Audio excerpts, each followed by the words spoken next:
o último livro do Velho Testamento. É um dos pequenos profetas. Livro de Malaquias. Louvado seja Deus. Eu sei que Deus tem algo de especial para o meu coração e para o teu coração nessa noite. Malaquias, capítulo 1. Engrandecido é o nome do Cordeiro Vivo. Louvado e bendito seja o nome de Jesus. Eu tenho aqui duas versões. Eu tenho a versão King James e a versão Revista e Corrigida, Almeida e Corrigida. Mas eu quero hoje ler pela edição King James, a Bíblia King James. Eu acho que a interpretação do contexto ela é um pouco mais clara para se entender. Eu quero que todos saiam daqui entendendo. Porque quando a gente entende a palavra, quando a gente entende o conteúdo da palavra, a gente sai revestido de poder, porque não somos enganados com facilidade. E o homem hoje está errando com muita facilidade, porque justamente não tem esse conhecimento. A Bíblia nos ensina: errais porque não examinais as Escrituras e nem conheceis o poder da Escritura. Então, nós sabemos que isso daqui não é uma leitura banal, nós sabemos que isso daqui é poder de Deus. É a unção dada pelo Espírito Santo para mudar a tua história, para entrar no teu coração e criar raiz, para que você a partir de agora mude a tua conduta e o nome de Jesus seja engrandecido na tua história, amém? Vamos se colocar em pé? Malaquias capítulo 1. Louvado seja Deus. Capítulo 1, versículo 1. E diz assim a palavra: eis a palavra profética de Yahvé, o Senhor, contra Israel, anunciada por intermédio de Malaquias, meu mensageiro. Eu sempre vos amei, assegura Yahvé. No entanto, vós me questionais, de que maneira nos tem amado? Ora, não era Esaú irmão de Jacó? Relembra o Eterno, ainda assim amei Jacó e rejeitei Esaú. Transformei suas montanhas de terras arrasadas e entreguei a sua herança a chacais do deserto. Embora os descendentes de Esaú, isto é, os emonitas, aleguem: estamos devastados, mas voltaremos a reedificar-nos nossas ruínas. Assim diz Yahvé, o Todo-Poderoso: é possível que consiga reconstruir, mas eu demolirei tudo outra vez. Eles serão chamados terra perversa. Um povo contra Yahvé está irado para sempre. E os vossos próprios olhos havereis de contemplar tudo o que vos afirmo. Exclamareis: grande é Yahvé, até mesmo muito além das fronteiras de Israel. Versículo 6. Ora, o filho deve honrar o pai, e o servo o seu senhor. Se eu sou o pai, onde está a minha honra que me é devida? E se eu sou o senhor e mestre, onde está o temor, o respeito reverente que me é devido? Questiona o Senhor dos exércitos a vós, sacerdotes. Ora, sois vós que desprezais o meu nome, trazem comida impura ao meu altar, e ainda assim indagam: de que maneira te desonramos? Quando de fato estáis declarando, mediante vossas atitudes, que a mesa de Yahvé é sem importância e desprezível. Quando oferecereis um sacrifício, um animal cego, isto não é errado?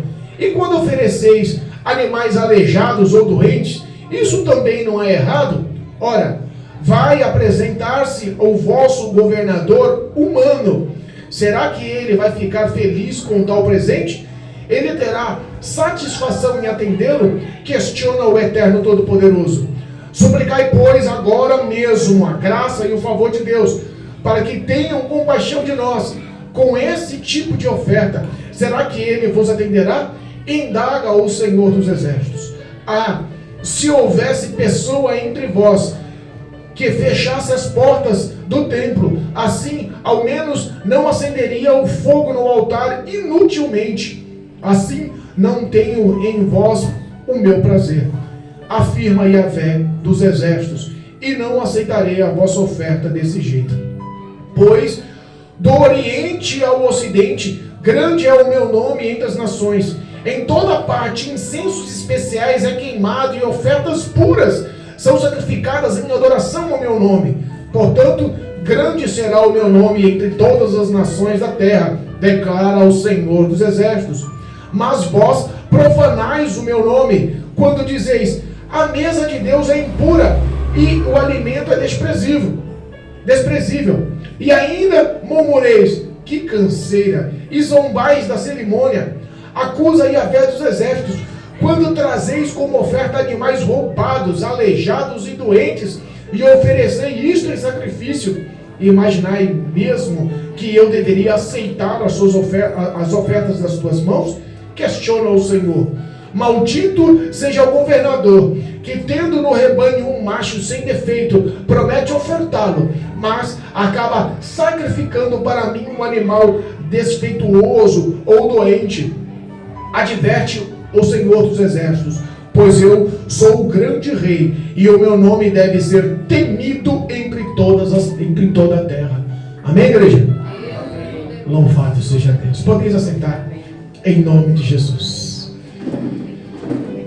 Irmãos, nós temos uma lição aqui dura e ao mesmo tempo edificante. Eu quero, em nome de Jesus, que vocês aprendam algumas lições, em nome de Jesus, para a glória do nome do Senhor. Porque as lições, quando vêm da Bíblia, pode ter certeza que ela tem um foco de acerto ou de erro. E sinceramente, as lições da Bíblia que são erradas, eu não estou a fim de praticar. Mas as que são acerto, é o exemplo da minha vida. Eu quero viver os acertos que diz essa palavra. A Bíblia fala que Deus levanta Malaquias num tempo de idolatria e pecado entre o povo de Israel, em Jerusalém, entre os judeus, entre o povo escolhido, entre a nação eleita, entre os crentes. Deus começa a levantar um profeta contra, porque as ações dos profetas, as ações dos sacerdotes, as ações dos líderes não estão de comum acordo com a vontade de Deus. Sabe que isso continua até hoje? Tanta gente fazendo coisa errada aí, tanta gente dizendo que é santo e é profano, tanta gente usando a igreja como uma grande empresa. Pessoas que estão sendo consagradas porque dão o melhor dízimo. Pessoas que são honradas porque são as pessoas que mais ajudam, as mais influentes, ou são as pessoas que já vêm da nata, da elite do corpo diretório da igreja. A igreja hoje, em muitos setores, em muitos locais no mundo, está corrompida. E se nós entendemos que no Brasil, a nossa nação, a nossa terra, encontramos tantas falhas, lembre-se que o Brasil ainda é a esperança do mundo em missões. Então, como está a igreja do Senhor fora, em outros países, em outros continentes, em outras nações, em outras línguas? Nós somos a esperança de quem não tem mais sonhos. Nós somos a esperança de quem está perdido. Nós somos a esperança de quem está realmente necessitado, algemado, aprisionado. Mas a Bíblia fala aqui que Deus, Ele começa a repreender os pastores, os sacerdotes, os governantes da igreja, os líderes da igreja. E Ele faz uma simulação, como sempre. Deus, em sua infinita sabedoria, compaixão e misericórdia, para que nós possamos entender, Ele deu um exemplo de desobediência, para que nós possamos engatar a primeira aí e dar o prosseguimento na palavra. Ele deu o exemplo dos filhos de Isaac, Jacó e Esaú. A Bíblia fala que Deus aceitou a Jacó e recusou a Esaú. Mas pastor, está errado aí. A Bíblia fala que os dois eram filhos de Isaac, mas Esaú era o primogênito. Ele era digno de receber a bênção e prosseguir as descendências espirituais para as novas gerações. Mas Jacó era tido como enganador. Jacó não era enrolão, Jacó era esperto. Mas Jacó tinha um desejo, honrar a Deus. Mesmo em sua esperteza, ele foi fiel. E a negociata que houve com Esaú, tendo todos os privilégios, sendo o filho preferido, sendo o escolhido, ele abriu mão por relaxo. Chegando numa caçada, Jacó convence ele a trocar a primogenitura, o direito da bênção, o direito de receber a unção do pai, o direito da graça, o direito do poder dado por Deus, por um prato de lentilha, por um prato de comida.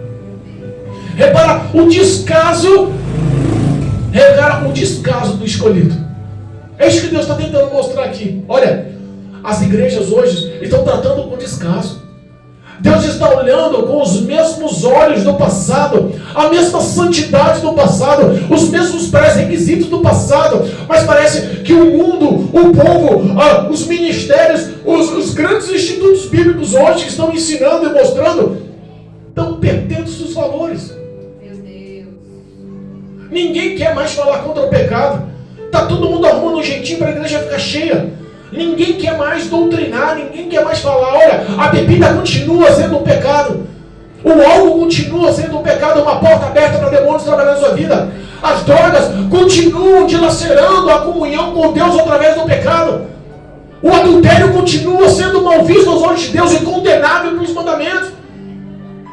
O pecado não pode mais ser exposto, porque se for exposto a igreja corre, muitos querem fugir. Eu vou ficar onde me casa bem, onde me tratam bem. A Bíblia fala que mesmo Jacó, enganando, ele ganhou um direito e foi escolhido por Deus. Olha lá, ele enganou, mas o desejo dele era ter a minha bênção. O desejo dele era lutar para ser escolhido. O desejo dele era lutar para me honrar. O desejo dele era ter comunhão comigo. Os escolhidos não estão dando mais esse crédito, não estão tendo mais esses valores. Quantas pessoas estão desviadas do caminho do Senhor? O Brasil hoje tem mais de 65 milhões de crentes dentro do nosso país. É uma imensidão. Mas a grande maioria são crentes desigrejados, que botaram na cabeça que não precisam mais congregar. Que botaram na cabeça que Deus vai tratar com ele lá na casa, que Deus vai tratar com ele no trabalho, que ele precisa não congregar mais na igreja não. E a Bíblia fala que nós precisamos da comunhão, estar debaixo da oração de um pastor, debaixo da oração ministerial, debaixo da cobertura espiritual de uma igreja. Sabe por quê, Zé? Porque Cristo vai vir buscar a sua igreja. Glória a Deus. Precisamos da comunhão com o Espírito Santo. Não dá para ouvir as boas novas do Evangelho, não dá para renovar a sua fé, não dá para ter comunhão com Deus, achando que só se você orar 5 minutos na tua casa, ou se você ouvir um louvor no rádio, você está edificado e apto para viver em santidade e ter as mãos cheias de boas obras para viver o Evangelho conforme Cristo quer. Não é a verdade que está sendo anunciada. Glória a Deus. Santo é o Senhor. Fala, Jesus. Jesus, ele deu uma repreensão e fez uma comparação doída, porque um escolhido ser rejeitado por Deus para botar um enganador no lugar, para botar um trambiqueiro no lugar. É por isso que Deus não faz acepção de pessoas. É por isso que Deus, ele está a fim de olhar o coração do homem. Não tem tempo de igreja, cargo de igreja, não tem nome na igreja, não tem unção eclesiástica na igreja. O que mostra é o homem ser verdadeiramente sincero para com Deus. A gente para pensar e não consegue entender que repara que mesmo o rejeitado Esaú formou uma descendência imensa. Sabe que o mal ele se edifica, né? O mal ganha apoio, as trevas se alastram, porque o caminho largo, a Bíblia fala que muitos entrarão por ele, mas o caminho estreito poucos acharão. O caminho largo muitos. O que representa as trevas? As trevas ganham comunhão um com o outro. Ninguém está a fim de apontar nada do erro dos outros. Estou a fim de curtir. Você está curtindo? Vamos junto. Você está pecando? Não está pecando? Você está ficando feliz? Não está ficando feliz? Está dando satisfação? Está dando satisfação? Os seus prazeres estão no ódio, então eu também quero ter os seus prazeres. Vamos embora. Esqueceu-se da verdade do Evangelho. A Bíblia fala que os descendentes de Esaú foram tantos e se rebelaram contra Deus, rejeitaram a unção de Deus, trocando por forma banal um prato de comida. Que comida que a gente tem recebido aí fora, para trocar os valores que Deus tem nos dado. Tem pessoas que estão trocando a unção, a bênção, a comunhão, a vida para com Deus no ministério, porque está afim de prazeres curtos aí fora. Não, aquela comida lá é gostosa, é boa. Jacó faz um guisado de lentilha que não tem para ninguém.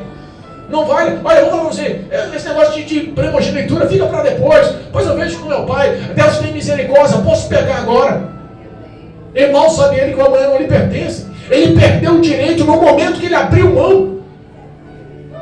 Pessoas brincam com Deus. A Bíblia fala que Cristo é amor. Ele não veio para condenar o mundo, entenda. Ele não veio para condenar a humanidade, ele veio para salvar a humanidade. Ele não está para julgar. Mas no dia do juízo, ele vai deixar de ser o advogado e vai ser o juiz. E aí sabe o que vai condenar? As próprias palavras que ele disse nesse livro. Ninguém quer mais saber que está vivendo numa vida absoluta, à vontade, fazendo o que quer e pensando que está certo. A Bíblia fala que Deus destruiu e lançou a herança, a herdade, o futuro de toda a geração de Esaú no deserto, no meio de largatos e dragões.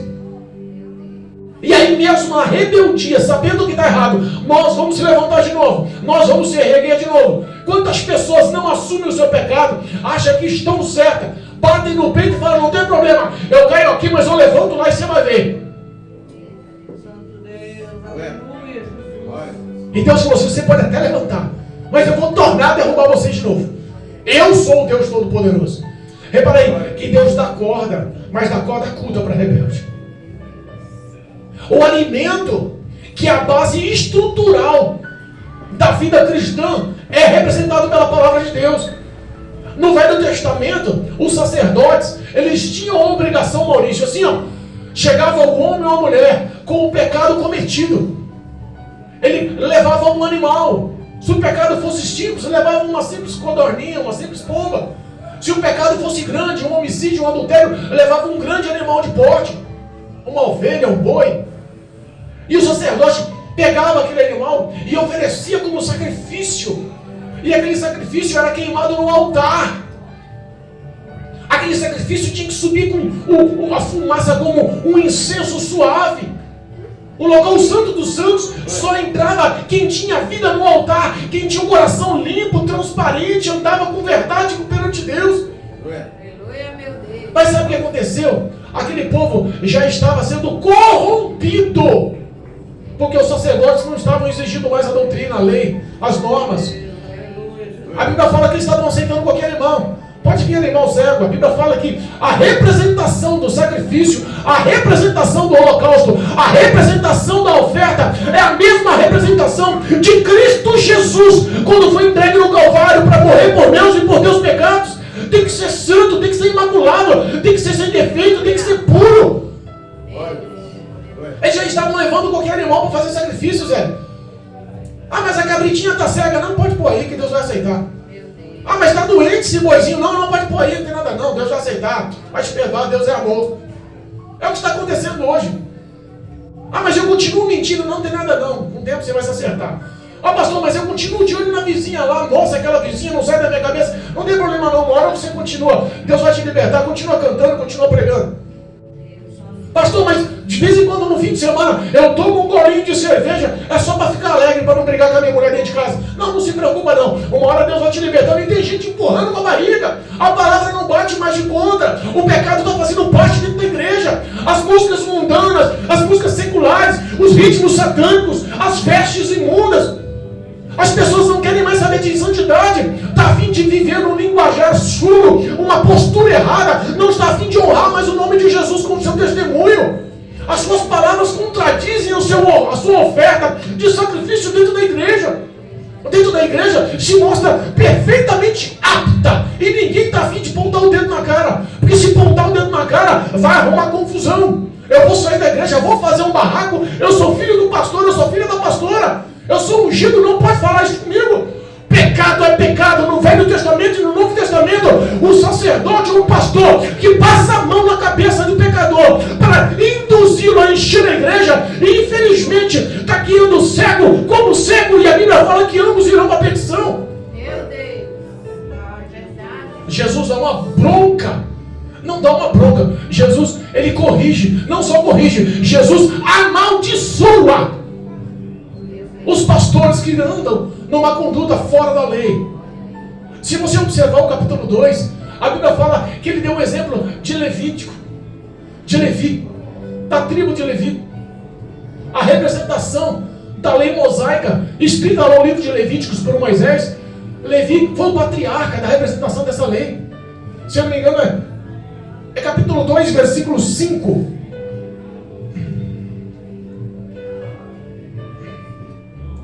A minha aliança com os sacerdotes os descendentes de Levi. Foi uma aliança de vida e paz que na verdade lhes dei para que me temessem. E Levi respeitou com amor reverente, temeu o meu santo nome. A tribo de Levi representava as leis. O livro de Levítico, as leis do que a Bíblia nos ensina, a base dos mandamentos, a base da conduta, a base do que é correto, a base da doutrina. Glória a Deus. Cristo deu um exemplo de Levi, porque Levi, patriarca, ele honrou o nome de Jesus, não só com os lábios, mas com o coração. Tudo que ele pregava sobre as leis, ele vivia por prazer. E a conduta dele salvou ele, salvou a família dele. Serviu de exemplo. Cristo observou aquela aliança e falou assim: essa vai ser a aliança que eu quero dentro dos templos. Essa vai ser a aliança que eu quero que os sacerdotes se induzam. Essa é a aliança que eu quero que os pastores preguem no futuro. Essa é a aliança que lá em 2022 tem que arrebatar almas do inferno. A Bíblia fala que eles começaram a agir de qualquer forma. E quando você começa a trazer uma oferta de qualquer forma, você perde a comunhão. Posso dizer, quando você começa a mostrar a sua vida de uma forma e a sua conduta interna, vista pelos olhos de Deus, está sendo rejeitada, sabe o que não me vem à cabeça? Lá a história de Caim e Abel. Lá em Gênesis capítulo 4, a Bíblia fala que existiram dois filhos de Adão e Eva, Caim e Abel. Caim, primogênito, o digno da bênção, o mais velho, o mais respeitado. Abel, o segundo filho, o mais novo. A Bíblia fala que Caim se tornou lavrador, cultivador da terra. E Abel se tornou pastor de ovelhas. Mas que de repente eles foram levar o sacrifício. Repara aí, que naquela época, no começo da história da humanidade, eles já sabiam que eles tinham que ser adoradores. Eles já sabiam que tinham que levar os seus sacrifícios ao Senhor. Eles já sabiam que tinham que ter a comunhão e a remissão pelos pecados. Eles já sabiam que tinham que se redimir debaixo das poderosas mãos de Deus. Hoje em dia, todo mundo perdeu esse temor, continua fazendo, mas não tem nada não. Uma hora Deus muda e vai levando, achando que é brincadeira, com portas abertas para que demônios atuem na vida. A história de Caim e Abel começou errada. Sabe por que começou errada? Porque começou com disputa. O primeiro sacrifício, Caim olhou para Abel e não quis saber da oferta de adorar ao Senhor com todo o coração, de mostrar o seu melhor para Deus, de agradar o coração de Deus com o seu ato de fé, para que Deus tornasse a história de força da vida dele. Sabe o que Deus fez? Deus rejeitou primeiro a Caim e depois a sua oferta. Porque viu que o olhar de Caim não era em agradar a Deus, mas era em disputar com seu irmão. Meu Deus. Era em disputar com Abel. E é o que está acontecendo hoje nas igrejas. As pessoas estão oferecendo um mau sacrifício. Alimentos, depois de dias, no cesto foi oferecido para Deus. Murcho, apodrecido, sem honra, sem mérito nenhum. Meu Deus. E o intuito do sacrifício não era nem louvar o nome do Senhor, não era nem se redimir dos pecados, não era nem manter a comunhão e agradar ao Senhor, era disputar com o irmão. O meu sacrifício é melhor do que o teu. É o que está acontecendo nas igrejas hoje. As pessoas estão a fim de disputar um com o outro. Ninguém está a fim de obedecer, ninguém está a fim de ser fiel, ninguém está a fim de servir a Cristo com todo o teu coração. Amarás o Senhor, teu Deus, com todo o teu coração, com todas as suas forças, com toda a tua alma, com toda a tua sabedoria, toda a tua inteligência. Tudo que você é uma representação do que Deus te deu, e você tem que ser grato por isso. As pessoas estão a fim de disputar, estão a fim de arrumar aí uma popularidade interna. E a base, que é a estrutura que alinha essa história, é o Evangelho, é o alimento oferecido na igreja. Quantas pessoas não estão oferecendo mais um alimento sadio na igreja? Quantas pessoas não estão querendo mais viver com santidade? Sabe por quê? Porque a culpa nem é do rebanho, a culpa é do pastor que não está afim mais de corrigir. Eu posso continuar postando no Facebook as minhas churrascadas, o meu copinho de cerveja. Não tem nada não, à noite eu vou para a igreja. Deus me conhece, me perdoa. Ele está afim só do meu coração. Eu posso continuar vivendo uma vida dissoluta lá no shopping, flertando as menininhas. Posso, não tem nada não. Posso continuar nos bares, bebendo, posso continuar assim, fumando meu cigarro. Ninguém tem nada a ver com a minha vida. Uma hora Deus me liberta. Eu sei que está errado, mas o pastor não cobra. A palavra só é bênção. A palavra só é vitória. A palavra só é conquista. A palavra só é evolução. A palavra só me traz coisas boas. Eu não enxergo nada que o pastor fale que me agrade, que me desagrade, só que me agrade. Ele fala que eu vou ser um grande empresário, ele fala que Deus vai abrir a porta com um grande emprego, ele fala que Deus vai me dar uma grande casa, ele prega lá na igreja que Deus vai me trocar de carro, ele fala na igreja que Deus vai me dar uma mulher maravilhosa, ele fala na igreja que eu vou ter um esposo maravilhoso. É só bênção. Ninguém está afim mais de puxar um orão ou puxar de orelha de Deus, não. Quando a Bíblia fala que Jesus Cristo, ele castiga e corrige quem ama, esse versículo sumiu da Bíblia na boca de muitas igrejas. Esse versículo sumiu. E aí, a revolta de Deus, repara a igreja, um dia temos que dar satisfação. As pessoas esqueceram disso. Um dia teremos que dar satisfação. Um dia teremos que dar satisfação. Se você for parar para pensar, tem pessoas com uma boa trajetória. Se você pegar o versículo 14, ele diz assim, ó: maldito seja o enganador, tendo no rebanho um macho sem defeito, uma ovelha pura, santa, aprovada por Deus, do jeito que Deus quer que ofereça no sacrifício, tendo uma palavra poderosa, de doutrina, de unção, lutou, entendeu, aprendeu, estudou, se dedicou. Mas maldito é o homem que tem o sacrifício sem defeito, promete oferecê-lo para Deus, mas acaba sacrificando um animal cheio de defeitos e doentes. Acaba sendo corrompido. Acaba vendo o seguinte: se eu for tudo demais, eu vou perder a minha popularidade. É por isso que pastores vivem aí, sendo exemplo. Se o pastor é um homem de oração, é um homem que vive a vida de santidade, é um homem que tem uma conduta aprovada pelo Deus, porque paga preço, chora, é perseguido, é humilhado, passa necessidades, vive em tribulações, vive uma luta espiritual, tem que estar em constante de oração, a igreja vai ser a mesma coisa. Mas se o pastor vive uma iniquidade, um pecado oculto, se o pastor vive uma camuflagem, ele mostra o que não é, ele cobra o que não faz, ele corrige, mas não vive aquilo. Tem pastores que vivem assim hoje? Tem, muitos. Muitos. Eu posso cobrar sobre a prostituição. Não quero saber se eu pegar um namorinho aqui com prostituição, com beijo, mas eu vou botar no banco. Mas no fim do culto ele está cobiçando as meninas. Mas no fim do culto está mandando mensagem erótica para as meninas. Mas no fim do culto está cumprimentando com aqueles abraços calorosos até demais. E a malícia está sendo vista pelos olhos de Deus. Tem pastores que dizem: aquele que não der o dízimo, eu vou botar aqui a placa, eu vou falar, tem que dar o dízimo, senão está roubando a Deus. E acabou o dízimo. O pai de família, a mãe de família, que luta e trabalha, se esforça tanto para trazer ele ser fiel com Deus, o dinheiro é pegado lá para comprar Ferrari. Vou comprar uma Ferrari, vou andar de helicóptero, chega de andar de carro, quero andar de helicóptero agora. Vou comprar mansões. Vou sair de Jardim Filhos da Terra e vou morar lá no Morumbi, em Alphaville, porque a igreja está me sustentando. Ladrões, falsos, hipócritas, vivem de um péssimo alimento e falam: para que essa doutrina? É o que diz a palavra aqui. O altar do Senhor não precisa. O alimento aqui é o versículo 12. Mas vós profanais o meu nome, dizendo, quando dizeis: a mesa de Deus é impura e o seu alimento é desprezível. O santuário, a presença, a unção, o local santo dos santos, que é a representação máxima da palavra de Deus. Para que eu vou mostrar o poder dessa palavra máxima se o povo não está a fim de obedecer? É inútil isso. Eu não posso falar mais sobre o pecado que o povo não está a fim de obedecer. Se eu pregar essa palavra aqui, ela se torna desprezível, porque o povo não vai aceitar e vai correr da igreja.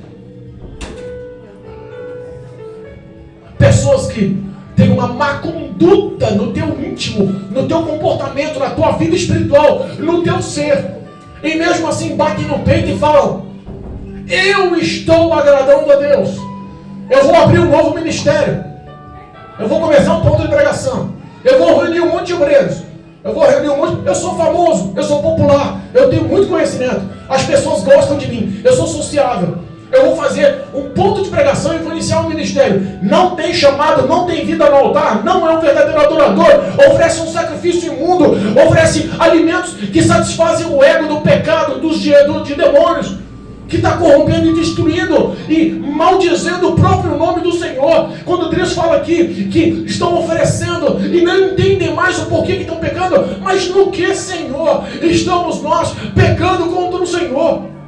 É um estágio crítico do homem estar isolado de Deus, de um homem não ter vida com Deus, nem sabe no que mais está pecando. Pelo contrário, está encobrando a justiça de Deus. Está vivendo uma vida dissoluta, cheia de erro, cheia de maldição, falta de perdão, cheia de mágoa, cheia de dor, cheia de pecado, de idolatria, prostituição espiritual, se idolatrando as outras pessoas, reunindo-se num grupo social para se mostrar aptos e capazes, mas longe de agradar o nome de Jesus, de honrar a presença de Jesus, longe de ter compromisso com a santidade. É possível, pastor? É. A Bíblia fala que Deus dos céus procura os verdadeiros adoradores, que o adorem em espírito e em verdade. Começa aí, espírito e em verdade. O culto pode ser uma verdade. O culto pode ser uma verdade. O culto pode haver aí os hinos, pode haver sintonia, pode haver uma perfeição no louvor, pode haver grupos, pode haver as oportunidades. Os instrumentos musicais podem ser perfeitos. Ninguém erra nos conjuntos. A pregação é extremamente eloquente. Teólogo que fala numa perfeição tremenda. Pode ser. Mas o Espírito que é aprovado por Deus não está mais na casa. O Espírito e a verdade. O culto na verdade acontece, mas está longe do Espírito de Deus. E aí é o que diz a palavra. Com os meus lábios vocês me adoram, me louvam, me glorificam, mas com o coração estão distantes, longes. É a realidade que está acontecendo. Eu fico imaginando no arrebatamento, se Cristo ainda vai encontrar fé pura, fé verdadeira, fé natural, fé obediente, fé de honrar Cristo, fé de renúncia, fé de sofrimento, fé que faz o homem chorar para estar na presença de Deus. Eu fico imaginando se Jesus ainda vai encontrar os fiéis, os santos, os verdadeiros. Porque se nós encontrarmos os grandes heróis da Bíblia, todos eles foram solitários, todos eles foram desprezados, todos eles foram necessitados. João Batista morreu só, e ele não se dobrava ao pecado, apontava o dedo na cara de qualquer um, inclusive do rei.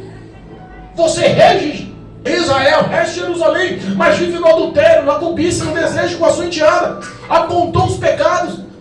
Hoje, se nós apontarmos os pecados uns dos outros, está me expondo, não vou ficar nessa igreja, eu não estou ali para ser envergonhada. Se o homem entendesse que a repreensão e o castigo dado por Deus é para que ele seja provado e aprovado, o homem entenderia que o relacionamento dele para com Deus mudaria.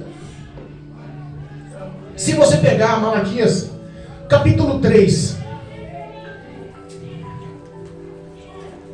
Malaquias capítulo 3, olha só como é lindo, versículo 3. E ele assentará como refinado e purificado de prata. Purificará os levitas e os refinará como ouro e prata. Assim passarão a apresentar perante Yahvé ofertas de justiças. Repara aqui, quando o homem assume o seu pecado, quando o homem se desdobra debaixo das poderosas mãos de Deus, quando o homem confessa em oração e ele decide abandonar, Senhor, não posso mais praticar isso. Senhor, isso te ofende, isso te magoa, isso te distancia de mim, isso gera iniquidade, isso gera pecado, e eu sei que o salário do pecado é a morte. Não posso viver assim, Senhor. Eu preciso viver em comunhão com o Senhor. Eu sou dependente do Senhor. Eu entreguei a minha vida para que o Senhor seja o meu Senhor e Salvador. A minha história depende do Senhor. Vem governar o meu ser, mora no meu coração. Quero eu viver na tua presença em espírito e verdade. Quero ser um verdadeiro adorador. A Bíblia fala que para o homem se corrigir, ele é passado na fornalha como prata e ouro, para ser purificado. E repara que o exemplo foi os levitas. A representação dos levitas é tudo, porque trai a presença do Espírito que está perdida nas igrejas. O louvor atrai a presença de Deus. O louvor manifesta a ação do Espírito Santo. O louvor faz o céu se abrir. O louvor faz os dons agregar. A glória do Senhor é manifesta pelos levitas. A presença de Deus vem pelos levitas, e eles são os primeiros a ser provados, porque se a presença estiver na casa, Deus começa a corrigir e provar. E ser provado por Deus é doído, irmãos. Deus, para transformar minha vida, me deixou desempregado por 3 anos. Eu tinha uma média salarial lá em cima, mas Ele arrancou tudo. Deus, para provar minha vida, eu comecei a passar necessidade de tudo. A primeira necessidade, fiquei isolado de todos. A primeira necessidade foi a solidão.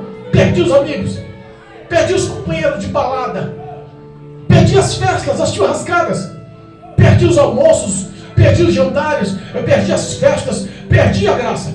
Ninguém mais via graça na minha vida. Ninguém mais queria saber. Cristo me isolou das más companhias. E eu glorifico a Deus por isso. Glória a Deus. Depois Deus começou a provar as minhas necessidades, para que eu aprendesse a orar. Deus começou a me provar. Começou a me provar com doenças, começou a me provar com escassez, começou a me provar com perseguições, começou a me provar com calúnias. Pessoas que apontaram o dedo na minha cara e falaram: olha, não quero que ninguém mais fale com ele, não quero que ninguém mais ore com ele, não quero que ninguém mais frequente a casa dele, não quero mais saber que ninguém vá um monte orar com ele, fazer campanha com ele. Se eu souber, eu ponho no banco. Coisas que eu olho hoje e glorifico a Deus, foi um aprendizado. E aí eu enxergo o Senhor. De vez em quando eu acho que sou duro, mas se eu tomar uma ação dessa com qualquer um aqui dentro, as pessoas nunca mais voltam, vão embora. E aí eu fico entendendo por que Deus me forjou com tanta dor, Mário. Por que Deus me forjou com tanta mágoa?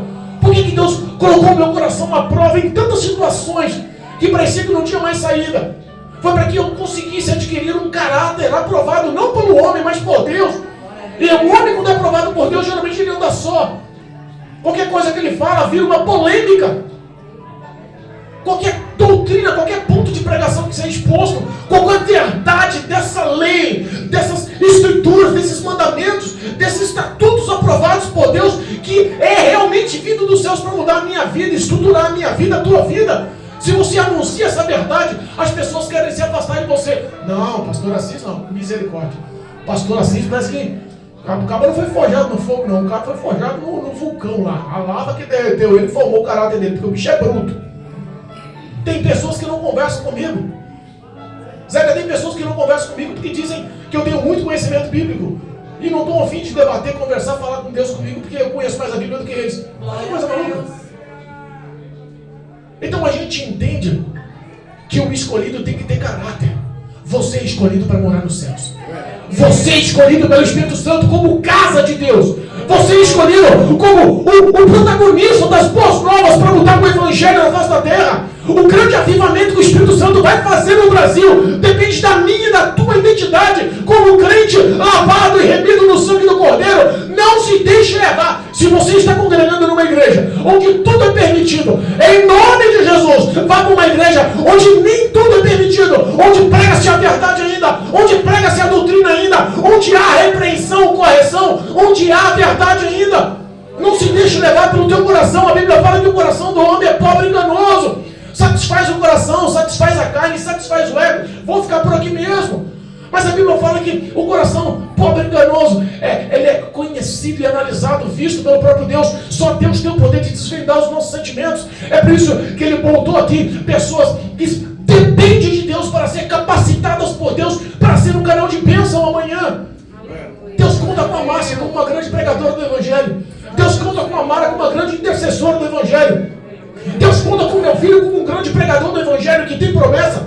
Deus conta com homens e mulheres aqui dentro para que possam se erguer como soldados de Cristo e que não aceita uma doutrina qualquer, não aceita um alimento qualquer, não aceita nada que seja impuro ou paladar. O teu paladar é ungido por Deus na tua mente, no teu coração. Só pode entrar um Evangelho santo, puro, o Evangelho dos céus, que prega a verdade para transformar a tua história. Chega de tanta pessoa tentar passar a mão na tua cabeça, tapinha nas costas, é minha amiga do peito, é meu amigo do peito, e está te conduzindo com passos largos à distância de Deus através do pecado. Chega de se embaraçar com o mundo. O Evangelho tem que ser transformador. Se você entrar numa igreja e viver o Evangelho por um tempo e nada na sua vida transformar, esquece, sai dessa igreja. O Evangelho tem que transformar a vida do homem. O Evangelho tem que mudar a tua história. O Evangelho tem que mudar o teu caráter. O Evangelho tem que mudar mudar suas vestes, tem que mudar suas falas, tem que mudar sua conduta, tem que mudar os seus amigos. O Evangelho tem que lhe trazer santidade. O Evangelho faz você ter uma vida de oração, uma vida de consagração, uma vida de meditação da palavra, uma vida na prática da leitura, ser acessível para levar o Evangelho a quem necessita. Você é um canal de bênção, nasceu para representar a Cristo na face da terra. Não se deixe levar. Ah, mas a igreja é popular. A igreja popular também pode ficar no inferno. A igreja grande também pode ficar no inferno. Mas todos os meus amigos estão lá. Cuidado, todos os seus amigos também podem ir para o inferno. A salvação é individual.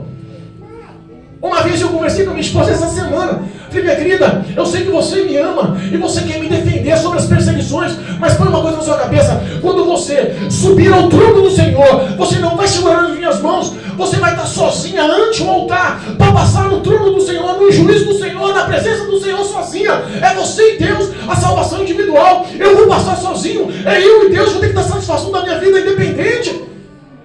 Não se deixe levar pelo que os outros falam.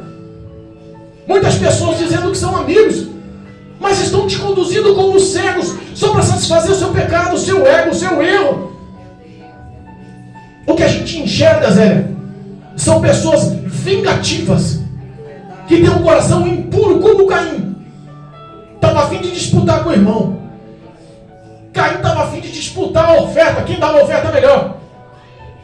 Repara que Deus rejeitou primeiro a Caim, para depois a oferta dele. E digo mais, olha o exemplo de falso amigo.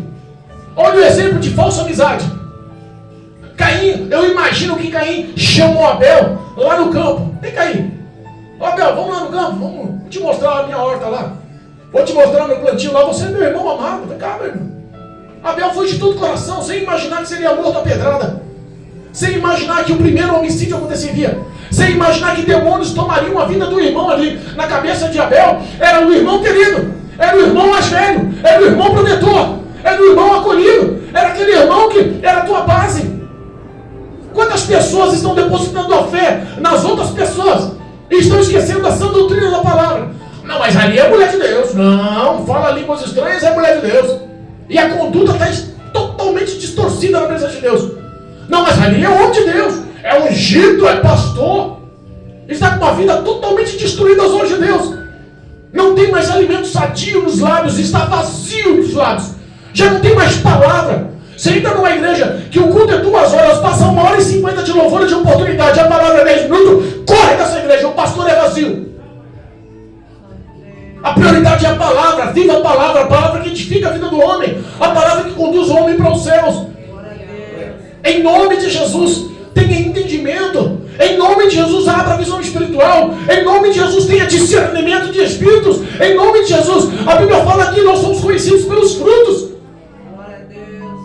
Você queria um Deus 90% certo e 10% errado? Tem gente que está seguindo homens que se dizem certos, mas estão errados. Mas se você olhar os 10% do erro do seu Deus, é a base dos seus pecados pelo resto da vida. Você vai cometer aqueles 10% de pecado. Porque ninguém vai te justificar. Não, você é meu Deus, mas você também peca. O nosso Deus é santo. O nosso Deus é todo poderoso, onipotente, onipresente, onisciente. É o meu Senhor, o teu Senhor. Te escolheu no lamaçal do pecado. Ele não olhou para os erros, para as suas falhas. Ele não olhou para os seus sentimentos maus. Ele não olhou para o teu coração perverso. Ele não olhou para as suas idolatrias. Ele não olhou para a tua prostituição. Ele não olhou para as tuas mentiras. Ele olhou para o teu sangue e falou: essa alma, ela é comprada com o sangue do Cordeiro, com o sangue de Jesus. Eu amo, eu vou resgatar. O meu filho morreu por ela. O amor de Deus tem que te contaminar. Aleluia, Jesus. O diabo está a fim de te iludir. E ele está lutando com todas as forças, principalmente contra o nosso país, principalmente contra as igrejas, principalmente contra as pequenas igrejas que ainda estão pregando a verdade, embora ali vazias, mas estão anunciando a verdade. Malaquias foi um pequeno profeta, só teve 4 capítulos da história de Malaquias na Bíblia, mas uma verdade ele falou, e essa verdade está lá no capítulo 4. Oh Jesus, olha a verdade que ele falou. Glória a Deus. Santo é tu, Jesus. Fala a Deus. Capítulo 3, versículo 17, perdão, diz assim: e eles serão os meus, diz o Senhor dos Exércitos. Naquele dia que farei, serão para mim particular tesouro, poupá-los-ei do homem, como o homem poupa o seu filho que o serve. Então vereis outra vez a diferença entre o justo e o ímpio, entre o que serve a Deus e entre o que não serve a Deus. É as mesmas palavras do mesmo profeta que estava mostrando a verdade dos erros, dos pecados dos pastores da época e do rebanho que estava dilaceradamente envolvido com a idolatria e com a prostituição. Nós fomos chamados para fazer a diferença. Você é chamado para servir ao Senhor. Sabe por quê? Porque Cristo quer no dia do juízo final, Cristo quer no dia do arrebatamento, Cristo quando manda tocar as trombetas nos céus, quando o céu se abrir do oriente ao ocidente, quando a Bíblia fala que ele virá no cavalo branco, ele e os seus anjos, o seu exército, a Bíblia fala que ele vai chamar cada um pelo seu nome. Eu quero ouvir o meu nome, Jesus chamar. Eu quero ouvir Jesus chamar o nome da Mara. Eu quero que cada um aqui ouça a trombeta. Eu quero que o Maurício ouça o som da trombeta e ouça Jesus chamar ele pelo nome. Eu quero que a Márcia leve ela e a família dela para o céu juntos. Eu quero que Cristo mude a história. Eu quero que nós sejamos homens e mulheres comprometidos com o amor verdadeiro e se doar a Cristo. Da última vez, na última pregação, eu fiz um comentário, eu vou comentar aqui de novo. No dia do juízo final, no dia do juízo, do acerto de contas, a Bíblia fala que é o dia da ira de Deus, o dia abrasador do Senhor, o dia em que nós vamos ver a diferença do que serve e o que não serve a Deus. Vamos ver a diferença do ímpio e do fiel. A Bíblia fala que no dia abrasador, no dia do juízo, três tipos de pessoas surgirão. As pessoas que vão reconhecer realmente: pequei, Senhor, sou digno do inferno. Faz o seguinte: livra logo o dia da sua ira, lance as montanhas e os montes sobre a minha vida, para que eu morra e me afaste do teu olhar de ira. As pessoas que já sabem a condenação, porque assumem os seus pecados. Existe o segundo tipo de pessoa: as pessoas que passaram a vida inteira vivendo o evangelho, recebendo uma alimentação impura, uma alimentação doente, uma alimentação defeituosa, não aprovada por Deus, por pastores corruptos, iníquos, pecadores, que estão a fim de arrancar a lã da ovelha, estão a fim de viver a idolatria, a prostituição e o descaso com a ostentação do dinheiro do povo. A Bíblia fala que nesse dia, esse segundo tipo de pessoa vai chegar para Cristo e contestar: mas Senhor, em teu nome eu fiz muitos milagres, em seu nome eu preguei a palavra, em seu nome eu curei, em seu nome eu expulsei até demônios, eu tive o dom de maravilhas, porque eu fiz milagres miraculosos, em teu nome eu fiz tudo isso. Jesus vai olhando e diz: olha, se afasta de mim porque eu não te conheço não. E sabe qual é o termo no final dessa historinha aí? A Bíblia fala que Jesus vai dar ordem a anjos para amarrar pés e mãos e lançá-lo nas trevas exteriores, onde haverá gemidos inexprimíveis, dores, ranger de dentes, onde os demônios vão te dilacerar pela eternidade, onde o fogo nunca vai apagar, onde o ar nunca vai cessar. O arrependimento e as dores no inferno vão ser eternos. Hoje, infelizmente, eu falando através do Messenger com uma pessoa que eu amo muito. Eu nem conheço ela pessoalmente, mas adotei ela nas minhas orações. Uma irmãzinha do interior de São Paulo.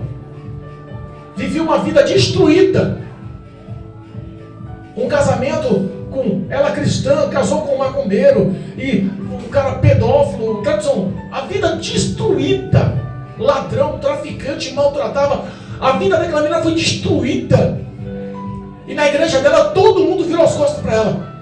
Ninguém quis dar respaldo, ninguém quis orientar, ninguém quis auxiliar na palavra, ninguém quis orar por ela, ninguém quis dar apoio. E ela foi apresentada por mim, pelo telefone, por uma missionária. E eu comecei a conversar com ela. Passamos meses, acho que mais de um ano, né? Mais de um ano.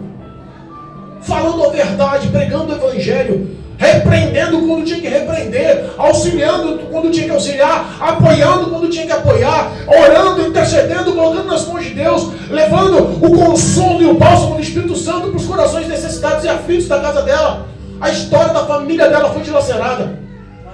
Passou um tempo, ela começou a falar: pastor, eu estou melhor. Pastor, voltei a orar. Pastor, voltei a congregar. Pastor, eu voltei a fazer parte do grupo da igreja. Pastor, eu estou louvando na igreja. Pastor, eu voltei a ter comunhão. Pastor, eu voltei a tomar Santa Ceia. Pastor, a minha vida mudou. E hoje, infelizmente, eu vi uma postagem dela meio errada, com umas músicas seculares, com umas roupas erradas. E doeu meu coração. E eu perguntei para ela: como você está? Como está a sua fé? Como está a sua vida no ministério? Como está a sua vida na igreja? Pastor, eu abandonei. Pastor, eu não suportei as chacotas, a zombaria. Eu não suportei ser tão humilhada. Pastor, eu não tenho mais fé. Abri mão. Não quero mais saber. Parece que Deus nunca me amou. Eu aconselhei ela com muitos versículos bíblicos. E no final eu falei para ela: eu continuo orando por você. A dor do meu coração é justamente isso. Pessoas que estão buscando refúgio na igreja, mas só estão encontrando palavras de bênção. E quando você é confrontado pelo mal, e que precisa de um apoio, de uma estrutura, de uma base realmente bíblica, ela não encontra nenhum tipo de apoio, nenhum tipo de conselho. Ela não encontra nada de sabedoria, nada de auxílio da parte de Deus. Porque o representante da igreja, o representante, os irmãos, o grupo de louvor, a irmãzinha que bate no ombro toda hora: você é bênção, você é amada. Não tem uma palavra de consolo, não tem uma palavra com direção do Espírito Santo. Não sabe o que é dobrar o joelho, jejuar ou orar por ela. Perdeu-se o amor às almas. E aí, entra o terceiro tipo de pessoas. Quando Jesus vai olhar para aquele terceiro tipo de pessoas, ele vai falar assim: olha, eu não vos conheço. Porque quando eu tive fome, não me deste de comer. Quando eu tive frio, estava nu, não me deste de vestir. Quando eu estive doente, não fosse me visitar. Quando eu fui preso, não fosse lá me ver. Mas Senhor, em que hora que o Senhor estava passando nessa dificuldade? Eu estava do seu lado tanto tempo, não vi o Senhor passando por nenhuma dessa dificuldade. Você viu os pequenos meus. E quando você não faz para os pequenos, você não faz para mim. Quando você faz para os pequenos, você faz para mim. A avareza, a ostentação, a ganância pelo dinheiro, as conquistas. Igreja hoje representa um negócio. Quando eu falei: olha, eu vou se tornar um pastor, vou abrir meu ministério, você agora vai enriquecer. Primeira coisa que falo na minha cabeça: o mal sabe a prova, o mal sabe a luta, o mal sabe quantas vezes abençoamos e tiramos do nosso para honrar o nome de Jesus. Da minha própria parentela olhou para mim e falou assim: agora você não precisa de mais nada. Abriu a igreja, está apto no dinheiro. Com quem que eu estou enfiando a mão nos dinheiros da igreja? E com quem que tivesse muito dinheiro para enfiar a mão? Irmãos, existe uma verdade nesse evangelho. Essa verdade chama-se Jesus Cristo de Nazaré. O meu Senhor e o teu Senhor, o meu Salvador e o teu Salvador. Em nome de Jesus, viva a verdade desse evangelho.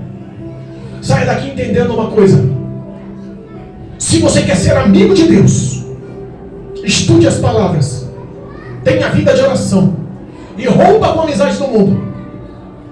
A Bíblia fala que a amizade com o mundo faz o que? Automaticamente torna-se um homem inimigo de... Quanta gente quer ser amigo do mundo e amigo de Deus? Largue o embaraço do mundo, abandone o pecado e corra com a intenção de cumprir o propósito que Deus tem na sua vida. Qual é o propósito que Deus tem na sua vida? Deus quer levantar homens e mulheres capacitados para levar a verdade dessa palavra, para libertar muitas pessoas que estão algemadas pelos vícios, para transformar a vida de muitas pessoas que estão vivendo uma vida destruída na depressão, com a infidelidade, com a injustiça, com o desemprego, com a fome, com a doença. Deus quer mudar a vida do ser humano por amor. Foi para isso que Jesus Cristo morreu na cruz do Calvário, para que o homem reconhecesse a dependência que ele tem de Deus. Os prazeres, os pequenos prazeres dessa terra não vão valer a pena na eternidade afastada de Deus. O que Deus tem preparado para mim e para a tua vida, como diz a leitura oficial hoje. Não se turbe o vosso coração, creis em Deus. Credes também em mim, na casa de meu pai há muitas moradas. Se não fosse assim, eu não diria que eu vou para lá, mas voltarei para buscar a igreja amada, lavada, remida no sangue do Cordeiro, que vive uma vida de santidade, com verdade, que se isola do pecado, que abandona o mundo, que quebrou os embaraços, que quebrou o elo da iniquidade, que vive uma vida de transparência perante Deus, que tem um compromisso para com Deus e um propósito único, de no dia do juízo final estar à direita de Jesus, está à direita do Todo-Poderoso, do nosso Senhor e Salvador, que ama a humanidade, que está a fim de cuidar da humanidade, que está a fim de gerar a paz verdadeira, porque muitos dizem que tem, mas não tem. Muitos estão no meio de risos, mas o coração está sofrendo. Quando vai deitar, existe um buraco no coração, que só é enxertado e completo pela presença do Espírito de Deus. O homem, ele pode até querer zombar, mas um dia a Bíblia fala que todo olho verá, todo joelho se dobrará e toda língua confessará que Jesus Cristo é o Senhor das nações, que Jesus Cristo é o Salvador da humanidade. A presença de Deus tem que mudar a vida da humanidade, e ela depende de mim e de você. Jesus não vai descer do céu novamente e fazer em carne para pregar o evangelho, não. Ele depende da coragem da Zilda, da determinação do meu filho. Ele depende da fé da minha esposa, da audácia do Maurício, da fé da Mara, da ação da Márcia. Ele depende da ousadia da Zélia, da dedicação do Odaí. Nós somos um corpo em Cristo Jesus. O cabeça é o próprio Jesus. É o Espírito Santo que te dá um espírito de coragem, um espírito de verdade.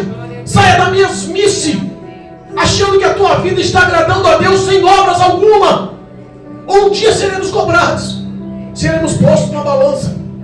E se depender do pastor aqui, dar um alimento sadio para que você viva uma vida de santidade, você vai ter um alimento sadio. Não importa o que o diabo vai tentar denegrir o meu nome. Já falei aqui, repito. Se for para me pregar sozinho aqui, eu e minha esposa, nós vamos continuar com a porta aberta pregando. Porque eu sei que Deus prometeu que um dia vai encher essa igreja com homens e mulheres comprometidos com a verdade. E Deus prometeu, Ele cumpre. Eu não dependo do homem, eu dependo do Espírito Santo de Deus. E eu quero que vocês sejam contagiados pela presença, o toque do Espírito Santo, para levantar vocês com oração, levantar com vocês com sinceridade, levantar com vocês como soldados verdadeiros de Cristo. Eu vejo verdade no olhar de muitas pessoas aqui. Eu vejo coração limpo no olhar de muitas pessoas aqui. Eu vejo ação de fé na vida de pessoas aqui. Só precisam acertar algumas coisinhas. E Cristo está prontificado para abençoar. A glória vai entrar na casa. A glória vai mudar os filhos. A glória vai mudar o esposo, vai mudar a esposa. A glória vai trazer a paz no lar. A glória vai servir de exemplo para o vizinho ser alcançado. No teu emprego, o teu nome. O nome de Jesus vai ser glorificado através da sua vida lá. Deus vai prosperar os seus caminhos. A Bíblia fala que aquele que guarda os mandamentos, pratica essa verdade, as bênçãos do Senhor ocorrerão atrás deles. Eu não preciso ficar pregando bênção, eu preciso pregar o mandamento. O que eu preciso pregar é os estatutos. O que eu preciso pregar é as leis. O que eu preciso pregar é as normas de Cristo. Porque se você viver isso, as bênçãos vão correr atrás de vocês. Deuteronômio 28:2, eu não preciso falar mais nada sobre bênção. Ser fiel, buscar primeiramente o reino dos céus e a sua justiça. E Deus vai cuidar de você, da tua casa, do teu lado, dos teus sentimentos, das tuas necessidades, das tuas fraquezas. O que Ele quer é que você tome uma ação de fé e saia dessa rotina de mesmice. Você é chamado para ser representante do Evangelho na face da terra. E digo mais, não é moradora, não é descendente, não faz parte de nada do que seja dessa terra. Somos moradores do céu, descendentes do céu. O nosso futuro é na glória. Eu acredito na tua vitória em nome de Jesus. Eu acredito na tua reconciliação em nome de Jesus. Eu acredito na tua verdade em nome de Jesus. Vencer o horário. Louvado seja Deus. Amém? Amém? Eu sei que Deus Todo-Poderoso, está na casa, irmãos. E eu glorifico a Deus por essa palavra. E peço que uma injeção de fé seja injetada na vida de vocês. para que o nome de Jesus seja glorificado sobre a vida de vocês. Amém, igreja? Vamos se colocar em pé. Eu quero fazer